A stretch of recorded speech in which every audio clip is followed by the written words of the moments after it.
Now, moving to the first recipe here. So this content is going to be delivered by Babu Manickam. So he holds a very vast experience in this field of QA. And not only that, he has enabled a lot of people in this field to go up and high and get upskilled and do a lot for our field. So not wasting any further, moving on to Babu. So okay, all right, thank you. It's hard for me to turn back and talk. Is that okay with everybody? Okay. All right. I'm Babu, working in IT for about 23 years. Started working with KPMG and then moved on with software engineering and started doing development and then into test automation. And then did a lot of work on performance engineering, worked with Mercury Interactive, and then hired by Hewlett-Packard.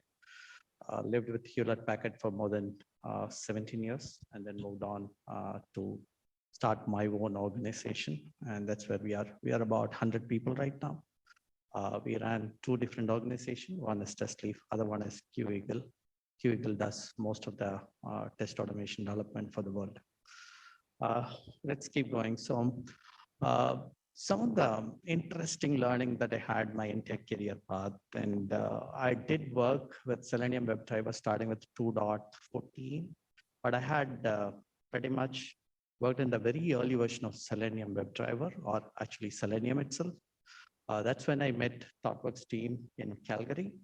And we both, these developers, I was into performance engineering, and we both worked together for the airlines industry for a very long time.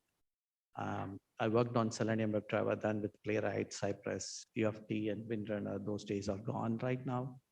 And then predominantly I spent building myself. Still, I write code at nights in addition to what I do. So I would have run more than 10 million tests right now, predominantly in cloud. That's all I do right now. All right.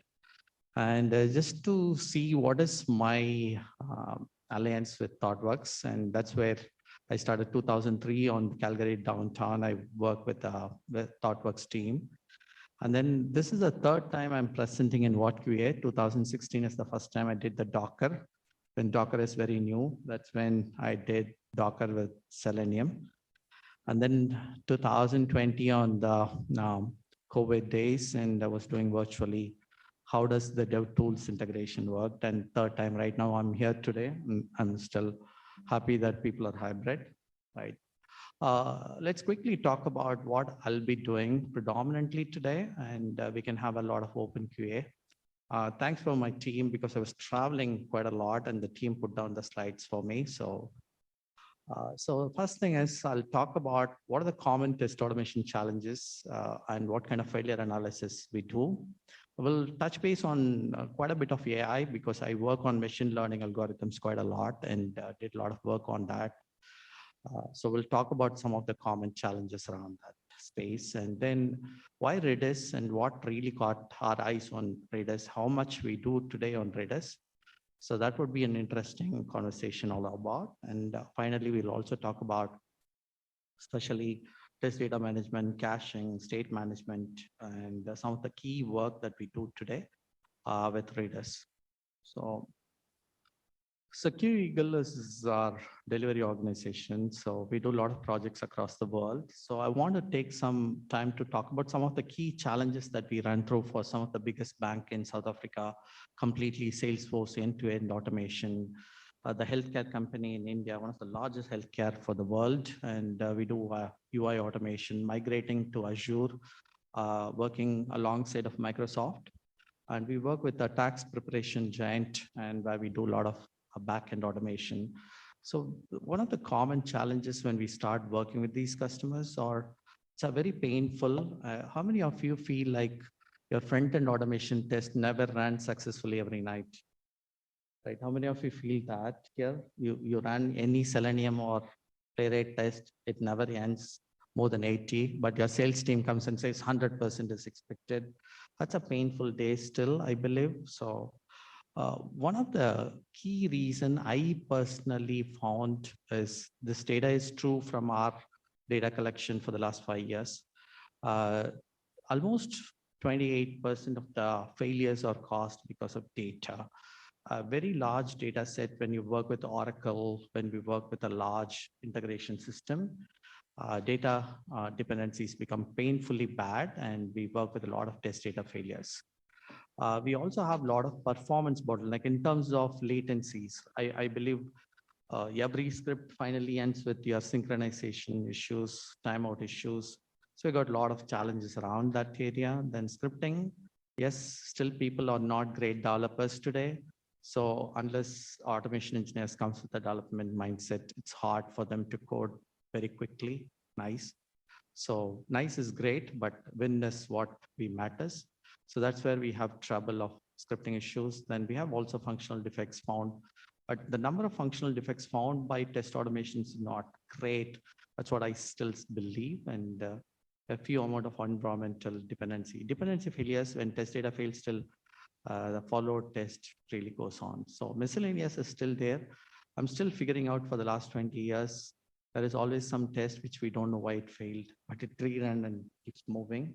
I don't know how many of you see that. So this is where we see. So today I'm talking about how to bring the data inconsistencies. How did we solve that problem majorly in the recent days is what we are talking about, right? I don't know if you follow me well. So there is a talk that I did on defect classification algorithm. I didn't do on ChatGPT API. I started building that solution right now. I did it using the machine learning algorithms, and we used 54 parameters and with the 4 larger classifications. And the accuracy level was closely about 81, 82%, because we had possibly about somewhere about 74,000 defects which went into the system. We kept looking at the algorithm, and then it was able to predict what possibly can fail and what could be the reason for failure. I think most of my software engineers spend a lot of time in classifying defects because they spend a lot of time analyzing the reports. It could be Extent or Allure, or it could be even report portal, something like that. But fundamentally, everybody spend a lot of time. So we crashed it by looking at the defect classification algorithm. I think it's a good option for you to look at the implementation with ChatGPT API. If we train them well, currently we are struggling to train, but in case if we do that, I think you will get better with that, right? So coming to the core content today, so where we talk about test data management with Redis. We have 5 classification why I personally moved all our projects test data management into a separate project. So we don't do test automation projects independently, meaning we separate all our test data into a separate project within the portfolio. If you are not doing it, I personally recommend split your main project into 2 projects. Let test data management can be a COE, and that can be done. That's a good way to solve the bigger problem, right? Most of our customers that we work currently in banking or healthcare, right, that is always a unique test data, right? You cannot reuse them again. It's once done, right? So how do we really do that, right? We did solve this by multiple ways, but the simplest way, Redis helped us a lot. So we'll talk about it. The second problem I see is we use the test data for one test, but the state transition to something like build or state transition to be discharged or a patient died, we have to use a particular test data for the next data. So there is a state transition. So if you're testing an end-to-end test, state transition becomes super important. So integrity becomes a challenge. So we solve that by bucketing into Redis, as we cannot really do everything from DB. If you're doing performance testing with Gatling, JMeter, Locust, all these require thousands of data. And if you need large data, it is a great suggestion for you to create upfront, keep them as a performance test, test data into a Redis, which would take you only less than a second to get that done. If you are someone who is going to reuse data, but not for the same test case, different test case, brilliant one. And especially we are currently running on Kubernetes, highly scaled environment, closely 16 to 18 pods running for every of our execution. So when you have 16 to 18 pods running, highly distributed, scaled. Your test data need to be independent. These are all great scenarios. But if you're having only 100 tests, then even don't think about test data management, right? That's not a great solution. If you're having 1,000 tests, 2,000 tests, this is the first choice you have to do it, right? If you're having only less than 100 tests, forget about all this. Don't do this, right? Okay. Any question before I move?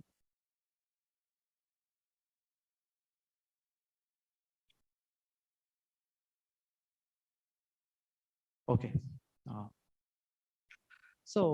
I'm sure many of you know about Redis. This is there for a while. So most of the development today uses Redis, but generally test automation engineers doesn't use Redis.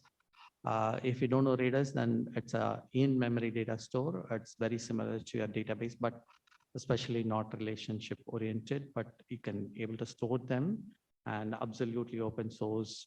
You should keep them. And also AWS Azure use integration today. So you should be able to set it up very quickly. And most of the transactions takes less than few milliseconds.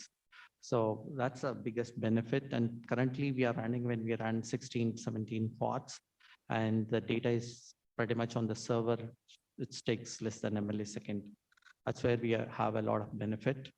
And if you are not an algorithmist, most of the test engineers is not great with the data structure, don't know exactly how to write the best algorithm. So then forget it, go to Redis, let Redis manage that. And you just tell what data structure you want, identify them, just push it and pop it when you require them. That should be the best way to deal with that, right? I'll show some of the interesting scenarios that we did. If you're doing microservices testing, and certainly I would recommend Redis would be the brilliant idea for independent test and also for end-to-end integrations, especially when you're dealing with messaging testing. So you should really deal with using Redis a lot so that you can transform your message state into different states whenever you want to do it, right? And a lot of people ask me why Redis, right? Even in-house when we started doing Redis, and a lot of people are very comfortable, right? The old traditional school model, people still keep data in Excel CSV file. I hate it. I personally hate people using Excel CSV a lot, right? So if you are one among using them, forget it, and you have got better ways to deal with it. I think in early 2005-06, we moved from Excel to JSON. And then from JSON to property files when you're doing multilingual testings and so on. A lot of flat files are used. I'm sure many of you still use property files, but still these property files can go up to Redis as it is much easier to manage. And as we started to test in the last 5 years with more JavaScript applications, React.js, Angular, then it automatically became convenient for us to do API testing, and because data is available publicly through API or even private for that matter. So we started using API integrations for all our data management. That is a challenge also, right? And some of our old customers are still on ASP.NET applications or predominantly still sitting on a traditional apps who is not migrating, some of the banks who has not moved from the green screen days yet. We don't have an API. So when we don't have an API, creating a test data is painfully slow process. So what we did, we moved them apart, create them as part of a separate suite, keep pushing to Redis, and Redis can start helping you with data. That could be one option if you're still testing our old style applications, as sometimes we do. And DB queries, yeah, this is the best way. I personally suggest if you have an access to DB, if you understand the structure of the DB, this is the best way to go for it. But you know what? So most of our Oracle customers that we work, and they are completely a managed services projects, and they are all running in multi-tenant cloud. When you have a multi-tenant cloud, they don't give you access to DB even for read because of security reasons. And most of our supply chain projects that we are testing running on Oracle Cloud or Manhattan don't have a DB access. When you don't have a DB access, you spend time in understanding API. APIs are not well documented. It's painfully slow process. So the other option is you create your own data from UI underneath and then push it to your Redis would be a great option. And I would personally recommend people to try it, and it's pretty easy to do it. Just need not more than a day once you get this right. Still, we do a lot of Faker and test data generator, a lot of APIs, and we did it in Spring Boot, moved Fakers to Spring Boot. Irrespective of you use whatever language, we have a Spring Boot apps REST controller. So you just call the REST controller, you get all the data as you love to have it. So actually, we over the time, what we did at QEagle, we built an adapter design pattern, and you as automation engineer, you can choose part of your test case can come data. Column 1 can have to come from property file. Column 2 has to come from DB. Column 3 has to come from API. You can configure them in a JSON and then leave it. And that adapter design pattern can help you to give data as you'd like to. These are all something you can certainly try. But personally, if you are someone little lazy, want a great data, Redis is the best option to me. So I'm a little lazy guy now. So I love Redis for that matter. This is credit goes to ByteByteGo. I'm sure I love the way ByteByteGo really present the images. I'm sure many of you follow them. So if you look at how Redis works internally, it's most of the transactions are 120 nanoseconds. It's brilliant, right? Because it's sitting next to the L1, L2, L3 cache. Actually, even it is between the L2, I believe, if I'm right. That's where it starts reading it. And if you look at it, it's single threaded. The way you call the conversation on, so it's pretty much synchronized. So if you have multiple conversation happening, same data you are trying to pull in, so it's not going to let you come in quickly. So you can do that. We are more of a Java house, so hence we use Redis, so which is a Java implementation for the Redis. By the way, if you don't know Redis, Redis is a server client management. So you set up the server, preferably in your Linux boxes, let it to run, and you call through your client, right? And the one thing which I love about Redis is the amount of data structure availability. If you need just a data one time and constants, put it in a string, leave it there. If you need a set of data which can be duplicated, go to list, and it also gives you like zip list, which is helpful. Hash, brilliant, because most of your data are going to be hash. So you can travel the hash, so you know the set. And the one thing I love is sorted set also. So considering, think about it, you get a response time in a of 1, so you don't really have to go traverse through the data set, which is brilliant, right? And you will love it when you start working on this Redis. So I wish if I'm not experimented, you should experiment. At least if you don't have an opportunity to do this at Thoughtworks or in your office, do this as a sidecar project and try it. You will love it, right? Quickly to talk about why, as a test automation engineer, you should lower 3 things, right? One, calling a DB, you should know the DB structures. You cannot be always independent. So performance is brilliant. You set it up everything in Redis server, and even if it crashes, the data can be restored, and just live with it. And it's going to be fractionally in milliseconds. Most of the functional test automation engineers I found, they don't bother about performance. I do really bother about performance. I want all my automated tests to complete in 30 minutes or lesser, even if you have thousands. So a lot of people debate with me why thousands. So anyways, I personally believe performance is huge gift in Redis, and you can just scale it. Even if you have 4,000, 5,000 tests, want to do a diverse conversations, you get it very quickly. And you have real-time caching. I'll talk about some of the very interesting use cases. I'm sure many of you are using vodQA here, right? One of the pain I see in vodQA is many of the functional automation engineers keep logging in their screens. I don't know if you're doing your testing, all your test cases starts with login. How many of you use login? You can thumbs up. All your automated tests starts with login. If you do it, thank you for the 1 thumbs up. Okay, all right. All right, thank you.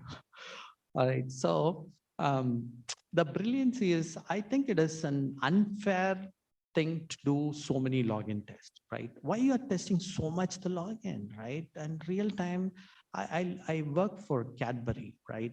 Meaning through a consulting services from Hewlett Packard. I was managing a large SAP delivery services for the entire migration. And every Cadbury users doesn't log into SAP every moment. They log in once, they log out maybe after 3-4 hours. So that's a real-time scenario. Are testers testing something fake, right? Are you doing too much of testing which is unwanted? Stop it. So you should not even test login more than once. So can you bypass login?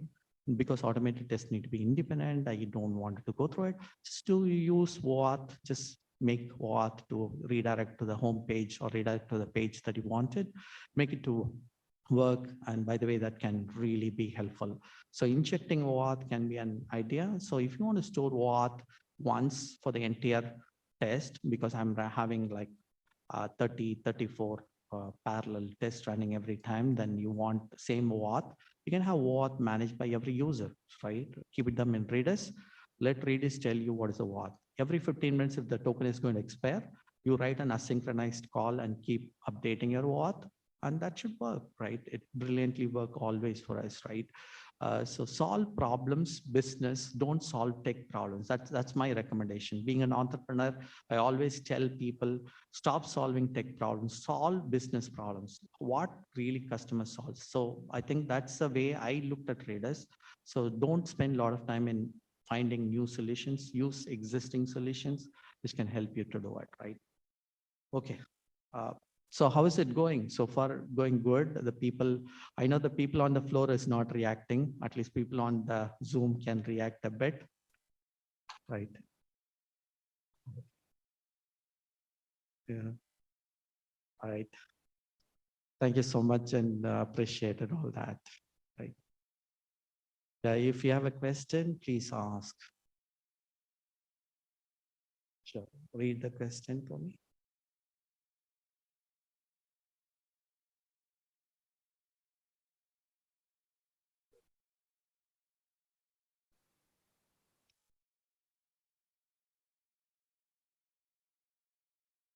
Sorry, we are just looking at the question.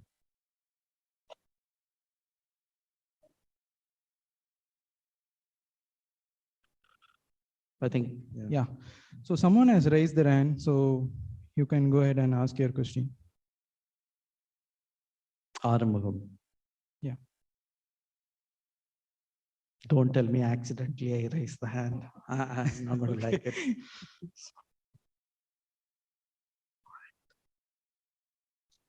Okay, all right, let's keep going. People on the floor, do you have a question? No. No. Yeah, good. Okay. All right, so I'll talk about, this is the best slide. This is the biggest takeaway if you're automation engineer. Take this for sure. This is sweet. This came from all my experience. So I would recommend steal this slide if you can. And this is what will make work things better. Okay, so this is what I'm going to show you a demo as well on test data management. So we'll talk about it. I'll give you some case studies and how it worked for us. But the second one is very interesting. So if you're using all your automated tests, can you all type down how many automated tests you use today? What is the size of your automation test? Someone can tell 100, 50, 45, that's okay, right? What is the size? You guys have 1,000, 100, 150? Huh? More than 10K, that's too much. Two extremes. Somebody said 150, somebody said 10,000. So, okay, all right. I think both ends may not be the best. So I think that's my experience. Um, so ask ChatGPT to write more automated tests could be one way, or ask automated ChatGPT to cut down the test could be another way. So one of the common problem I see when we run every night closely about 4,000 tests for one of the customers. So we see a lot of duplicated same problem rising again and again. And people spend a lot of time in analyzing the reports, which is painfully slow. One of the things that you can use Redis is if you see the same exception appearing again, look at the stack trace and or look at which screen the exception came from, which API really the exception came from, use regular expression matches. If it is 80% match, if you have the same exception, tell Redis not to consider that as an additional defect and keep them storing. So next day somebody can look at same exception. So we found, for example, in probably a couple of days back, because of one data configuration which is not done in master data, there is about 120 cases failed, right?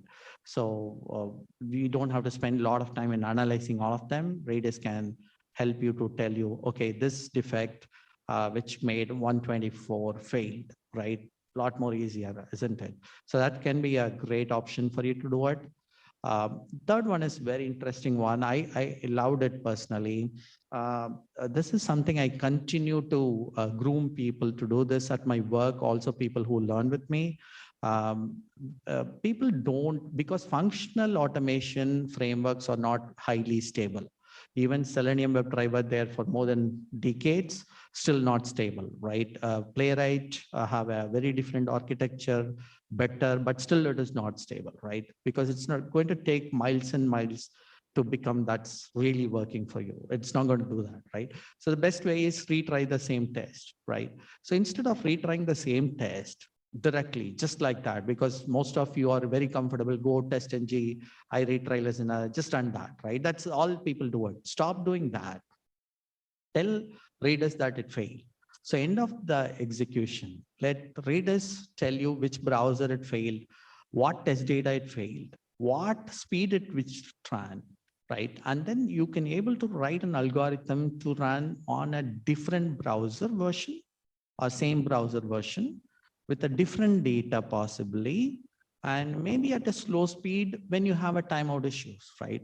So we did that logic and that improved a lot of execution failures. The first time it ran at a very quick speed, the test failed with a timeout or some no such element exceptions. And then we went on to rerun the same test, maybe on the same browser, but at a very slow speed, right? Listeners can do that, right?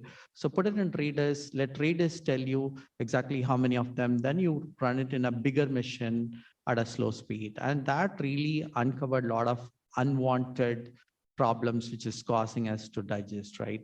And other one, I continuously groom people or do myself, when test fail in Selenium WebDriver, run them in Playwright, right? Why not?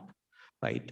Neither Selenium nor Playwright is not solving the problem. So you should say we are testing the scenario, right? How many of you tried doing that, right? You can write maybe in WebDriver IO, run, fail, you can run it in Playwright JS. You write in Selenium WebDriver, it fails, run it in Playwright Java, right? You find a way to do this, right? Why not, right? Both are open source, very similar architectures. You should try doing that, right? That will actually make your test, because intent is uh, avoid manual testing of the same effort, right? So if you run in different engine automatically, it can have a better results for you, right? At least you will know what is wrong, right? And the other one I loved myself on Redis is the Redis Insight. It is a bit pricey. It's not an open source, but what it can give you is can give you a very good dashboard, customized. You can see which API took how long, right? In our case, all our API should run in less than 90 odd milliseconds, most of the cases, which within the private systems. Or if it took longer than that, then you can do an SLA, configure it. Redis will just show you immediately, and the developer can take a look at it and they can start monitoring what's going wrong, right? Just push it to Redis every test, and then every test results will be published. So they can take a look at the real-time monitoring on the Redis Insight. So which can be very helpful, because none of your test reporting engines right now, what you have would do that. So I personally loved, for that matter, your developers collaborations with the DevOps become a lot more easier, because I'm not talking on by my end of the results. as the results are running, somebody can go log in, just see the monitoring. That helped me to solve a lot of the fired issue. Specifically, we did this in Salesforce, which is highly, highly useful. Uh, and then this is something we were working on this problem for the last couple of weeks. For example, if you run your Selenium WebDriver test in Chrome driver, because of the native driver they use, your Chrome driver or Edge driver will leave the user data directory. I don't know how many of you found it.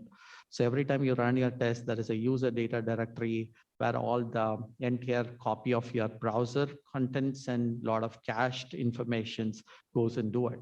And end of the test, when you do a quit, it'll clean up technically. There's a bug, currently ongoing bug, and all the MS Edge is not cleaning up. So now you will not see this when you're running just 50 tests, 100 tests. When you run thousands of tests, that too in a very short span, and it just eats up all your hard disk, right? That's a big pain, and the customers are not loving it, right? So it goes and kills your temp directory, adding up spaces.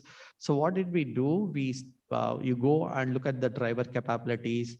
If the driver capability tells you where the user data directory is writing, we went and pushed it with a test, which is running test.ng test name, along with the user data directory and the status of the test.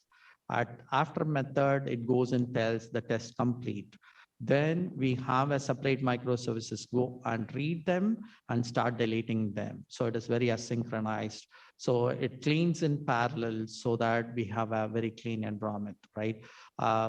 It's possibly a good idea if you are running on a smaller boxes.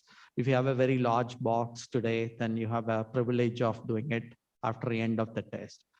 This is one of the brilliant solution that we found, because this is the interesting. Once the test is complete, all your tests are done, then you least bother about what happened, right? While test is running, that is where you need to really find out what's happening wrong, right? That's a way to use Redis smartly. And this is one of my connect who gave me the input, and we tried implemented on the WAT and session management. And because we are doing aggressively login test, stop doing login test, log in once for a user one, and then get the WAT ID, put the time, and automatically you have a microservices in a Springboard, which will go and read the Redis. When the time is up, maybe it is a webhook, right? Just go delete or update that particular session ID or WAT ID, whatever it is. That will help you to solve the problem. So these are all the use cases. So I'm not very sure how much you guys liked it, but these are all something can be very, very, very effective. Right? Okay, so this is something for one of the healthcare company that we are very large healthcare company. We work with Microsoft on this. So where we are implementing the solutions, and for example, we do set the patient registration every time you walk in, register yourself, or online registrations. Basically, we cannot have a duplicate, and every registration number need to be sitting on a set. So we holding that data right there. And if you are going and doing a lab test, right, you cannot do the same lab test more than once per day. So we have to store them in a hash by your registration number with which lab test you took. So you cannot allow to test the same again. So when our test is running, so for a particular lab test, it'll go and pick up particular patient ID, and which is not done with the lab test. Otherwise, it's hard for us because DB access tricky, or we don't have it. So that's where we started doing ourselves these ones. And also we have 8 regions. So every region has to be independent. So it should run probably the best approach, right? And if you're doing appointment scheduling, it's basically I can reuse the data list, sort of set for priorities. Specifically, if you're using the priority for the emergency cases, we need to push them on the top and confirm it is available on the emergency. We do that.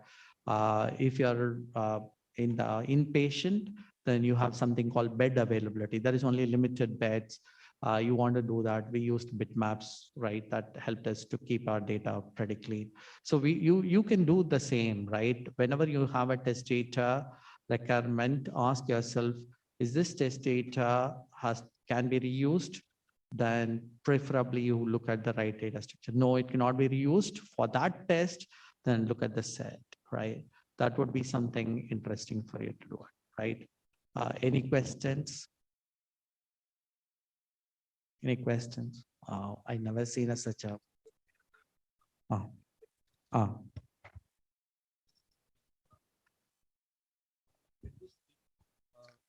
Okay. Train.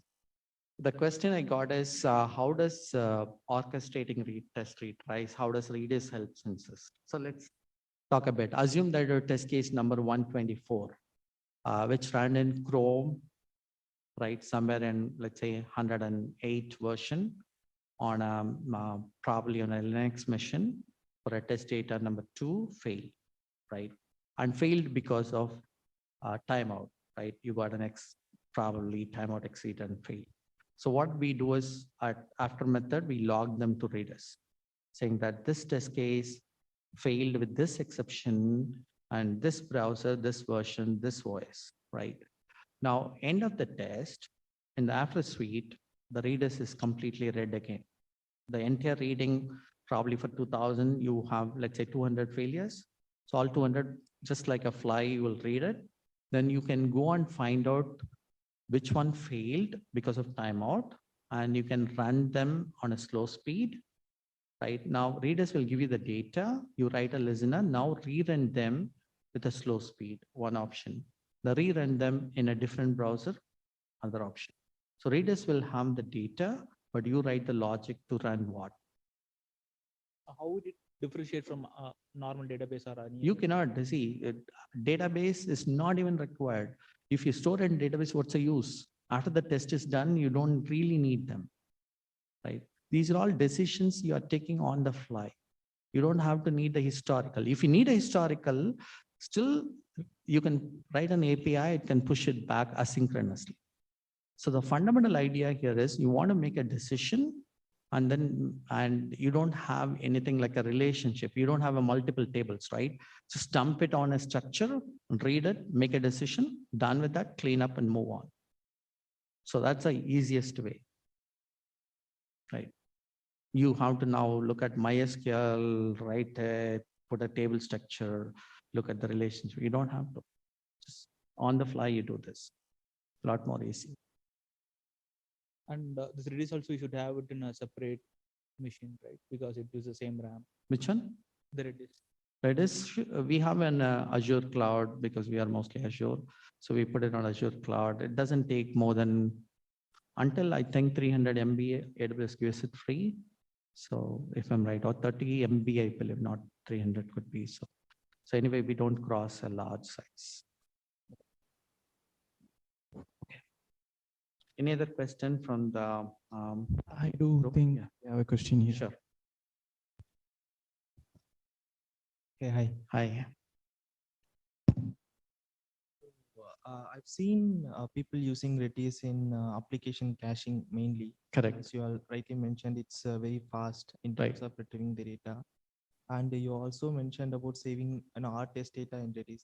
So how about we maintain the security of the data that we maintain in Redis server? Like, it's up to you, right? For example, if you find something which you need to make a decision based on your security flaws, then you can store them right now. But most of the security flaws you need to anyway write to a database because it will be audited, right? So maybe if you want to make a quick decision based on the security flaws, write it to Redis for a moment and then let it to flush it to our database. okay. You should never leave it with Redis. Okay. And how about the access level that we give it to Redis? That will be the challenging part, right? So you have to be little more because it is in-memory database. So you will not have a lot of access. So you can have still privileges, but it is harder to manage. That's why I say you should understand how much you should do it, right? Okay. Right. Okay. And my second question is around the cost.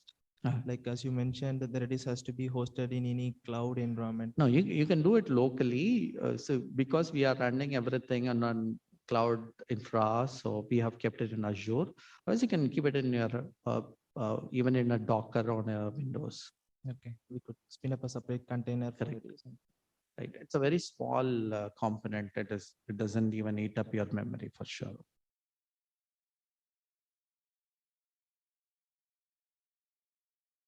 It's nothing. It will not even take more than few MBs. And that to the size of the data that we are talking, it's absolutely nothing. Yeah, should be nothing. Okay, thanks for the questions and let's move on. I know the demo can be interesting, so I'll do a quick demo and stop. Is that okay with everybody? Right. Okay. I know a lot of people want me to code, so let's do that. So quickly, I'll run through with two different code base. So let's go to one of our existing code base. Let me go to the Redis. Getting older, right? So we have JDIS, which is basically the one that we do, right? With the mic in hand.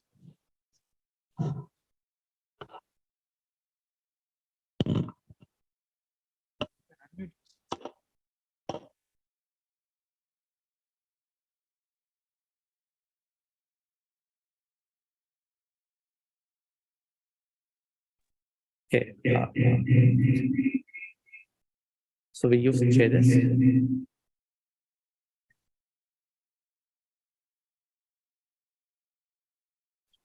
So what we did here is we have written an implementation. We have written an implementation on top of JDIS, basically to make people comfortable, look like a similar to tables. So because most of the people who uses are basic automation engineers who doesn't understand the entire dev process better. So what we did is we just write a wrapper on top of it and started implementing the set of different hashes. And these are all the set implementations and the hash implementations, right? So we did a couple of implementation across, and that's how we did most of our work. So let me show. So these are all the different basic ones which will push to the set or pop from the set. These are all the standard basic implementation as a wrapper. That's all it happened, right? Now, if you look at from it, that if you want to test it, I think I didn't write the entire unit test suites here. I just want to demonstrate. So we got something like this. For example, I wanted to go and hook up and see the registrations and see how many records I have. So this will go and get me the count, right? So these are all going to happen in Fly. This is currently living in, I think, in US, Azure. Let's see how much time it goes and takes it from my mobile data. So let's go with one finger to use. So it's hard. So,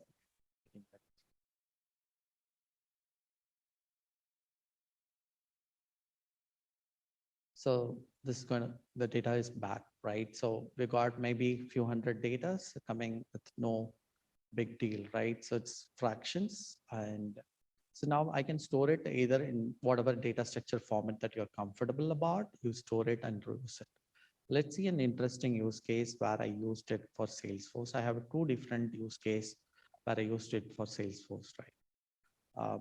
So during my test, right, what I did, so I have a different scenario. For example, the first scenario where I had here is so.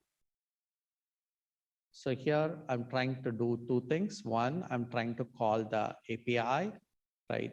The API that we are calling is going to be calling the regular API, right? Now, what will happen is assume that the lead is getting created from the Salesforce API. In some releases, because developers are updating as we progressing on a new builds, this breaks and the data could not come from the lead from the API. When the API is broken, you don't even run test because you cannot have data. So what we did during our offline hours, we let this test data projects goes and runs, create the leads and keep it ready for us, right? Maybe I have some portion of code sitting here. So let's go to this. Okay, So maybe somewhere like this, right? So these are all the API calls which um, goes and gets the data and then create the data with the API and goes and gets this, right? These APIs goes and creates all this data. So what we do in a kind of project that we are running, we just pump the data, right? So we create all the independent data, something like loop it, just run it. One time you do it, just create the data, push to the Redis. That's it, right? So you get all the data goes and sits in Redis. Now, even if the API is not working the next build, I don't care because the test data is done, right? I just go and use it, right?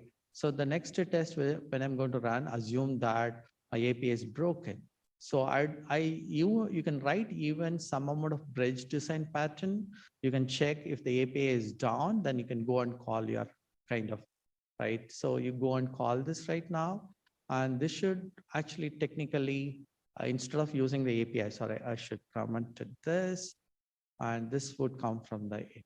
Now this will pop, if you don't want to reuse this will go and pop it from the Redis particular, right, hash. So that will get you that data, it just pops from here. So you should have the data running, right? Let's go and try. This is completely written on Playwright, so this comes a little faster even than Selenium WebDriver. Actually, according to our stat, it's a 40 to 45% faster than the Selenium WebDriver. My mouse is, okay, let's go. And we also, first time to log in, when you run the test again, we push what to the Redis. Second time it'll auto login. It'll not even log in. This first time it's logging in with one of my colleagues' names. So let's go. Right.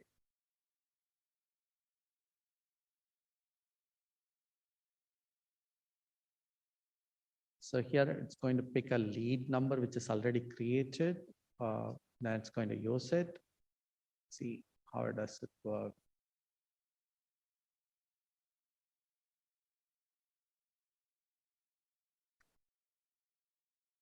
So that's a data which is created before it goes and use it right now, right? If I rerun this test again one more time, and you will see that I don't really test the login anymore so big, right? So now so let's go and run this again. Now, because the first time login, the OAuth is pushed to the Redis, it reads from the Redis. Now it'll not even technically log in, right? It'll just bypass, then go not to the login. It'll do auto login right now. So take a look, and we would have directly went to the login. So that's brilliant, right? So you just bypass things which is again and again testing so much. So stop it. So I think I overtook the time, but here in the last slide could be right. So before you leave today, so I want to ask you these two questions, right? And you go and ask yourself, why do you think you can use Redis in your test automation project, right? As a coach, I technically tell people, write down, right? Find out 5 places where you can really use Redis, and people come with ideas, right? So implement at least one, and you will see the outcome, start doing second, third, fourth, and it happens, right? And see if this can be implemented across Thoughtworks or across your organization. Never implement just for yourself or just for a project. Try to see if you can do it as a CEO, because I was part of my community where you are grooming people as a coach, or also a catalyst. So we always tell people, don't do it alone, do it for the community, do it back to the system. See if you can implement it. Many of the time, test automation is very challenging. A lot of us lose sleeps because the test is yesterday what it ran did not run today, right? Very common problem. So find out the challenge and see how Redis can help you. Redis can actually help you solve a couple of problems that you can commonly come across. Right? That's where I think, with that said, thank you so much. Love to be back third time, vodQA, and appreciate all the coordinators, and thank you so much. Yeah, I'm happy to take questions. Yeah. So you're talking about Redis and all, right? So have you tried anything on the queues? Because you're talking about retries and all. At that time, I feel that, let's say I push into Redis, my API is going to consume that and retry the test again in some other different browser. Now, I have a problem that we are setting anyway the time to live for the Redis. I didn't get that question. One, konja close. Okay. So you're talking about retries, right? For example, my test case is getting failed. I pushed into Redis.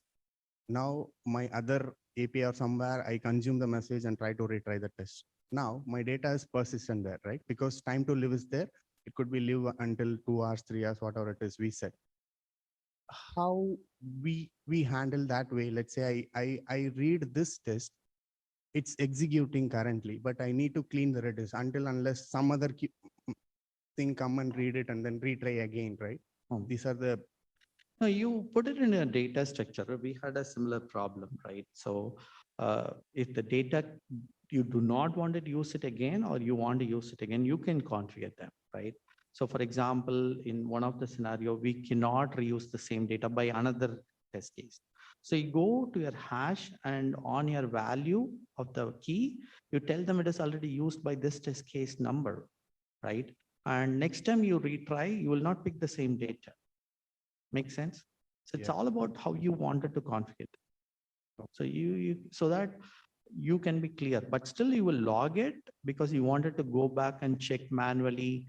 Is it a test data issue or is it a timing issue or what? Okay, how big your, because this is in memory Redis, right? So let's say I'm going to push 10,000, 20,000 test cases into it. Netflix uses it for high scaling environment. Just forget all this. Yeah. It would be scale. I mean, every tech would come with a cost, right? No, it's not a big cost. We are running 4,000 tests every night. Every time we run for 2 different data on an average, we are not even hitting more than few MBs, right? Because we are not dealing with 72 columns, right? So it's mostly one or maybe a hash, Okay. right? It's a very small. One last question. I mean, Sure. you are showing some kind of things like we are having Excel. Have you tried queues in your priority or? No, I have not tried. See, there is always other alternate solutions. I know. No. I mean, I just curious to know that whether we tried queues or what. We come to a solution, we have to be touched different points, right? So you might miss. So that's why I raised that you compare with queues or No. why Redis than queues. Any. I have being a developer, I always wanted to write my own solutions. So that was an intent, naturally, right? Okay. And I hold more control on my thing than holding on somebody else. You know that there are a lot of tools available today. Yes. I'm the one of the guy proud, the first low code automation. We wrote a product called Tuna and sold it for $1 million. 2016, 17. Now we have so many low code automation tools in the market. Yeah. So much in the Plenty. market, yeah. So there is also, people still love to write code on Playwright with Selenium. Why? So all of us want to write experience. Okay. So I'll still go back and check what is said. Yeah. I mean, that just Yeah, sure. things hit. Yeah, okay. Sure. A nice presentation, by Thank the way. you. Yeah. So you mentioned about taking the test data out of the test suite, right? Initially. Correct. So usually we build the test suite. The test data alone itself gets built with it, right? So what happens if we are running a test suite and we are keeping a test data in a separate Redis server, and if either someone or if someone running in another test suite, it's also trying to access the same data. So there will be a asynchronous race conditions that might occur, and these are all process, right? So it is very true. Even if we do the same thing with the database, right? Yeah. You and me work on the same application. I can delete the record that you created. Right. So I would bring process discipline first, because you don't have a permission control here.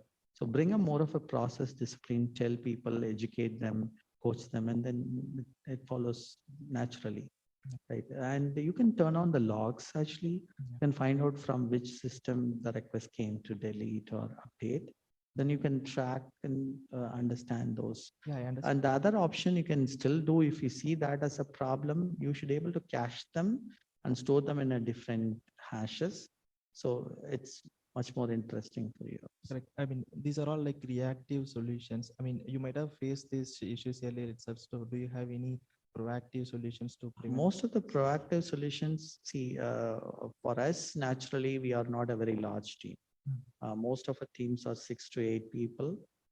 So naturally, the best thing we do is we put a clean process in place, train them and tell them how to do it, from naming conventions to how to scale them up, controlled environment. So naturally, indiscipline was never a question for us.